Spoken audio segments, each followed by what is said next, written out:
Expect the best used car deals guaranteed. Visit arnoldclark.com.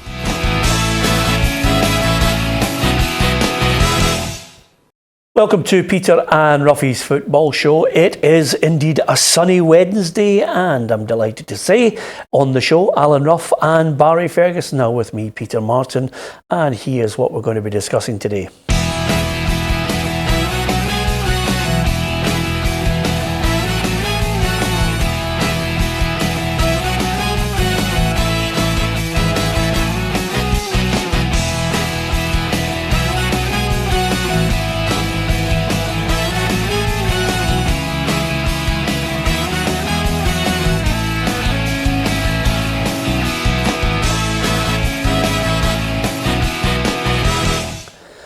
Yep, Roughie and Fergie are with me. The semi-finals of the Scottish Cup coming up over the weekend, Saturday and Sunday. Inverness Caledonian Thistle against Hearts, and of course Aberdeen against Celtic on the Sunday with a 2 o'clock kickoff for that one. Derek McInnes, obviously chatting ahead of it, has mentioned Neil Lennon as if he's on a hiding to nothing. The speculation over who's going to become the Celtic manager, Roughie. Nice compliments from Derek with regards to Neil Lennon, but he'll want to put one over on him. Should Aberdeen go into this with any fear whatsoever when you look back over the season? No, I don't think so. I think the players will have gained confidence with the results against Rangers. I think that's something that they can build on.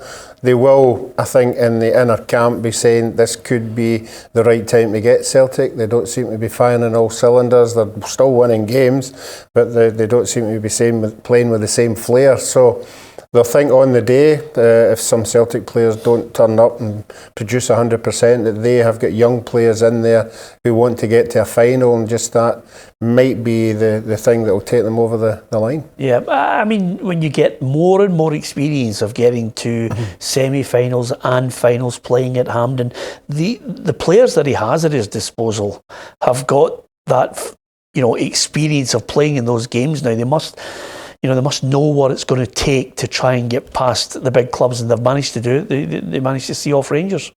Yeah, I think they've gained good experience over the last few years under Derek, obviously getting big results. I think this season it's been their best in terms of beating obviously Rangers at Hampden, going down to Rangers at Ibrox, and obviously being to Celtic Park and getting results. So I don't think the fear's there anymore. It's just the only problem that I think Derek will have is the inconsistency that they've shown throughout the season. That's the thing that will worry him. But on their day, I think they can give Celtic a game. There's no doubt in my mind about that. Where's the greater pressure in this one, Roughie? Because suddenly you have a manager on an interim basis at Celtic, and Neil Lennon, who knows that every game he's being judged on it.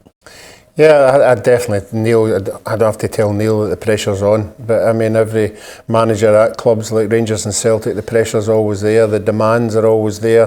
The treble is, just what the supporters want, and if you're the manager of that team that doesn't get it, some of the supporters are going to be disappointed. But at the end of the day, the people he's got to impress is Peter Lawwell and the owner of the club. Yeah. They're the ones that he has to reassure that I am the guy who's going to take us forward. Yeah, but again, I think it's just I think it's results all the way to the end. It's not his team. I have mounted this defence of Neil Lennon, how he has to try and just make sure the ship sails smoothly towards the title and the Scottish Cup. The big problem is that, as Roughie has just mentioned there, if you fall at any of those hurdles, a lot of the fans will say, no, it's a failure. Yeah, Lenny will know that. He'll know that he needs to deliver the title, which looks as if it's going to happen pretty soon. But the biggest thing is he needs to deliver the Scottish Cup.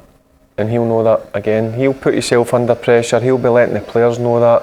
He understands what comes with being the Celtic manager. And if he delivers that this season, then I think he's in the driving seat to become the permanent manager. Do you agree with Callum McGregor? There needs to be a quick appointment here when you consider there's very little time between end of season, break, then all of a sudden you're into qualifiers. Yeah, well, that's what I'm saying. One of the biggest criticisms of Celtic were not acting quickly enough with the European games coming up.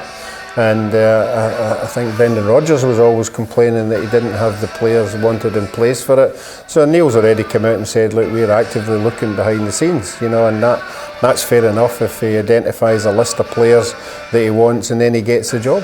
Yeah, Roughie, you're not going to be with us on Friday for reasons which have left Barry and myself absolutely bemused. Nobody takes a holiday mid-season, Barry. It's just not done. I mean, can you imagine saying to Walter Smith, by the way, I know it's April, but I'm going to have a couple of days off. Oh, I'd be fine straight away. So it would never happen anyway. Yeah. I'm professional enough to make sure I'm there until the end of the season. And on that basis, Roughie, I might as well ask you a question. Celtic Aberdeen, the semi-final on the Sunday. How big a blow is Graham Shinnie sitting in the stands? Is that the significant factor you think that will either work against Aberdeen, or do you think Aberdeen can win it without him? It's a blow. It's a massive blow for him. He is the engine in the team. I think if you looked at last week's game, not only is he controlling the games, but he's coming up with, assists and just a driving force. So yes, they are going to miss him, but then that's up to the other players to step up. And they have got a good pool of players there, but there's no doubt about it. He's going to be missed. Yeah, significantly missed in your mind. And I'm now just saying to you, you can give me all the probabilities, would-haves, it will be a blow or not. Is it a blow that says Aberdeen won't win it, or do you think they will win it? I think it'll go right to the wire. I do think it depends again. I'd like to see the team lines, like to see what Celtic players are available, if Ryan Christie's going to be playing, who in the back four is going to be there. I think Celtic have got the players coming back, Roderick, that have match winners in big games, and I think they'll just edge it by the odd goal. Yep, we got there in the end, Barry. It was a long, drawn-out affair, and apologies to everyone for the last 35 seconds of just wastage. It's the only way we can sum it up with Roughie, trying to appease Aberdeen people that he knows before eventually leathering them and saying they're going to be out of it. Okay, let's... That's what he does. Let's move on to the other semi-final, because quite simply, Robbo could put one over on his old mate. Talk about pressure. If Inverness were to win, I think they'd be calling for Craig Levine's head. Yep, I agree with you. I think Hearts are under severe pressure to win this game. I watched Cali Thistle in the last round against Dundee United, and I was really impressed with them. They've got some very good players, Cali Thistle, so I think that's going to be a hard game for Hearts. If they go in thinking that they just need to turn up, well, I think it's going to go against them, and I think Cali Thistle will win the game. If you're asking me who I think will win in quality, obviously Hearts have got more quality, but it's a semi-final.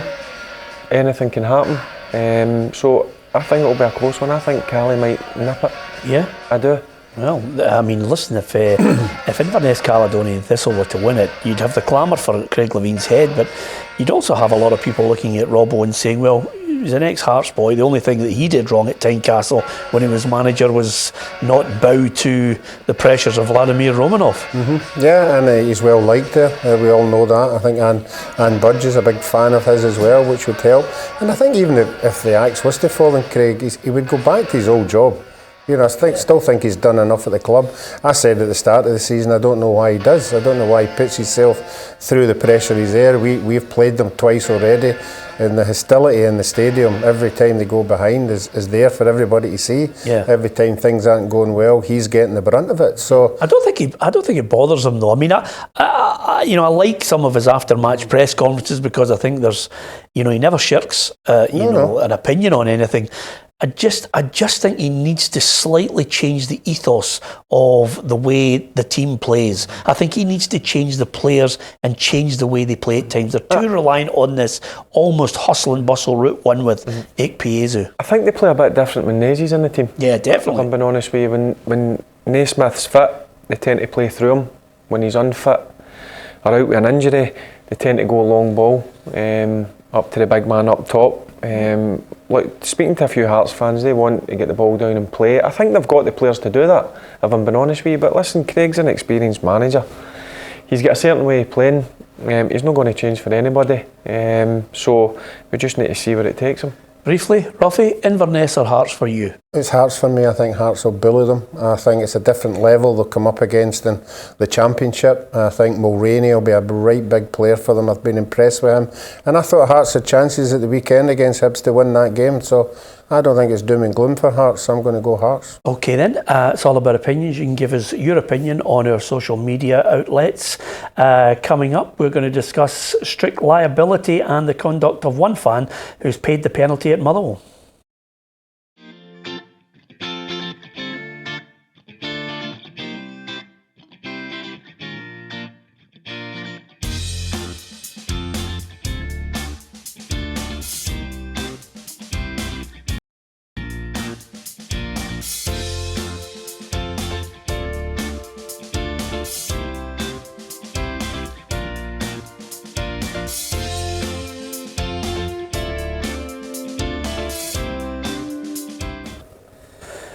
One Motherwell fan thought it was a good idea to throw a lighter. There were other objects thrown as well.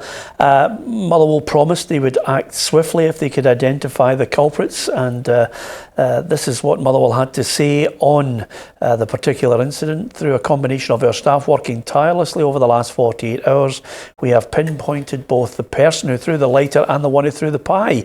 By using our own CCTV, the footage from Sky Sports and still photography, we have identified both culprits. The people who cry out for strict liability to be applied claim clubs don't want to deal with these problems, but that's not true, as this proves. Anytime you have a few incidents like this, and we've had a few in football recently, politicians feel the need to do something. However, the best legislation is the kind that's measured and thought through properly, rather than knee-jerk lawmaking. Okay, that's a statement from Alan Burrows. It's measured. You can see where Alan's coming from. He does not want politicians to get involved. I think, from my own personal point of view, I think there are talks already afoot among politicians, Barry, to discuss this at length because of the recurring incidents that are going on. Yeah, I'm glad that Motherwell done what they've done. When I read it today, I'm not surprised, to be fair. I think Alan Burrows he comes across, every time I listen to him, he talks sense. And obviously they've done the proper thing and dealt with it themselves instead of getting politicians involved. Motherwell have shown other clubs what way to go about it. Yeah, the downside of this though, Roughie, is quite simply the clubs are not going to, in my view, they're not going to vote for strict liability. They don't want to obviously take the pain of what that will bring. And over and above that, I don't see how they can get this passed, whether it's through the SFA or the SPFL, because there are too many people, I think, who still have a vested interest in the SPFL who have an influence at the SFA as well. I don't see them pushing that forward. I think a lot of clubs are dragging their heels, and I don't think your club can be accused of it, because you actually are a club along with two others who said we're quite happy with strict liability. Yeah, I mean, every club has got their own theory on how it should work. I agree with Barry. I think Motherwell's stance is where we want to be. We want to act very, very quickly. And if other clubs were to do that, then the government wouldn't take part at all, because they'd be seeing that there's something getting done. There's too many clubs out there just talking about it. Yeah, we're going to do this and we're going to see to that, and just bear with us. But Motherwell are a case that if other clubs acted swiftly, I mean, there's lots of clubs without naming them going to other grounds and things are happening and they don't do anything about it. They just play lip service to it. They just say, oh yeah, there's some money away and repair your seats, and that's it. There's nobody found guilty or anything. They just move on. Yeah, I think they're going to get caught out unless there is a collective responsibility, a collective decision to say, okay, this is how we're going to act when we have misbehaviour, whether it's more money invested in CCTV, whether it's immediate action, and then as a result of that immediate action highlighting the fans who are guilty of misbehaviour inside the ground, and guilty of, as we've seen at Hibs, the fan was taken through the court system, given a jail sentence and then a 10-year ban. Clubs have to take a strong stance in that, or we're going to see a situation where I think there'll be stands closed, could be a behind closed doors game. Who knows? I don't really like taking points off clubs, Barry. No, I wouldn't go down that route. Closing stands, I wouldn't want to go down that route either. I just go back to what Motherwell have done. I think they've acted in the best way possible, and I think now fans, certainly the Motherwell fans, will think twice about doing anything at a game, or simply they'll be banned. Yeah, okay. Moving on from unruly behaviour to a positive story regarding the women's game. Shelley Kerr was at Hampden today as part of the new sponsorship deal from Spar for the Scotland Women's International side. And this, again, is great news off the back of that win against Brazil. Of course, Scotland's women had a 1-1 draw against Chile and then that win over Brazil, who are 10th placed in the world. It's the perfect pick-me-up for Scotland ahead of the World Cup finals, and Shelley Kerr, the first to admit, it's given everyone a lift. When we were away, we spoke about having a belief and a confidence within the group that they can take on higher ranked nations. It was only a friendly game. However, we've beat a team that, you know, are ranked 10th in the world, and a team that have extremely talented individuals that are creative, that, you know, have speed, mobility, and you know, tactically a very good team. So we're delighted with both our performances over in Spain against Chile and Brazil, but there's always room to improve, and you know, we've got 60 days now to improve more before that very first game in the World Cup. Yep, great news with the sponsorship deal. Again, with every bit of money that comes into the women's game, it gives them the freedom to get the right preparation as well, Roughie, for the World Cup finals. And this sponsorship, again, will allow them to expand, I would presume, you know, the women's game to more and more girls to get involved, more and more girls to play the professional game. Yeah, and that's what they're doing. I mean, the clubs have been doing it for a while, playing in European football. And now we've got a team, a national team, a massive tournament, and surely I'm sure there'll be a lot of girls out there wanting to get involved with that. It'll be interesting to see, know how many turn up at Hampden to say cheerio to them going over to it. I hope there's a reasonable turnout for that one, and they get a good result and they go into the tournament winning games, which is always good. Yeah, just one more friendly to go at Hampden. For a moment there, Roughie, I thought you were about to tell me that there was something organised where they were all going to go round in a bus and everybody was just going to wave them off to the World Cup, because we've fallen foul of that before for a tenner to get into Hampden, and I wonder what happened then in 1978. If you're a youngster under the age of 40, Google it, you'll find out. It's on YouTube as well. Anyway, let's switch our attention to Champions League football. It's always at the business end where everybody seems to get excited. Last night's results: Tottenham defeating Manchester City by 1-0. Liverpool comfortable enough in the end, 2-0 against Porto. Tottenham look as if they've paid the penalty with Harry Kane. He looks as if he could miss the rest of the season, but do you think 1-0 is going to be enough? I don't think it will be enough. It wasn't the Man City that we're used to watching, but I think it'll be a different Man City at home, and obviously it looks as if Tottenham's main man Harry Kane's going to be missing for the rest of the season, which is going to be a massive blow. But I don't think it's enough 1-0. I think Man City will still go through.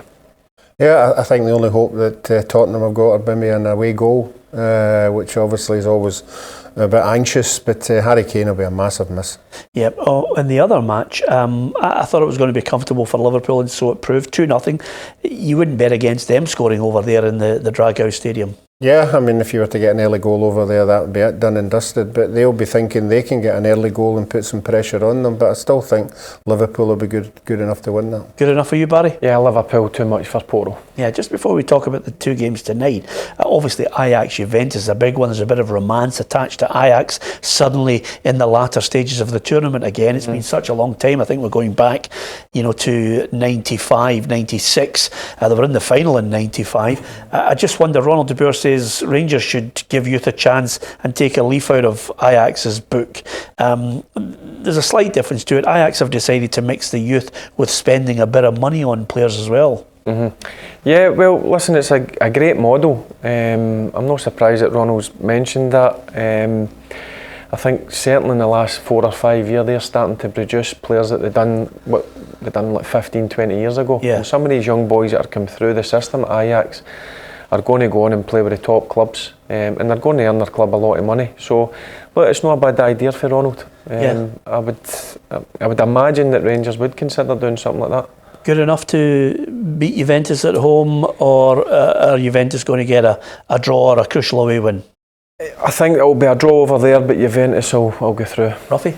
I think Juventus will go through eventually, yeah. Okay, Man United, Barcelona. I think if you're a football lover in Britain, I think everybody will be watching this game. Old Trafford. Pogba got to shine. Yep. Messi, 43 goals this season. He's on fire. Yep, great game. As you say, any football lovers should be sitting down and watching this game. I think Barcelona, too much for Manchester United. Yeah, I agree. I think when you've got two guys like Suarez and Messi up front, there's only one winners for me. Yeah, there you are. So you're sticking your neck out, Roughie. You're going for Barcelona? I'm going for Barcelona both legs. Yeah, in both legs, there you are. Barry, you going for Barcelona? Yep, Barcelona to get through comfy. Okay, there you are. If you're in control of the remote control tonight, is it Old Trafford for you? Give us your thoughts on who you think is going to win the match, and then we'll discuss it all tomorrow on the programme. Gordon Smith will be alongside Roughie before Roughie goes on holiday. Yes, holiday. That's all I'm saying to you. Who does that in the middle of the season? But the stalwarts will still be here. Thanks for watching.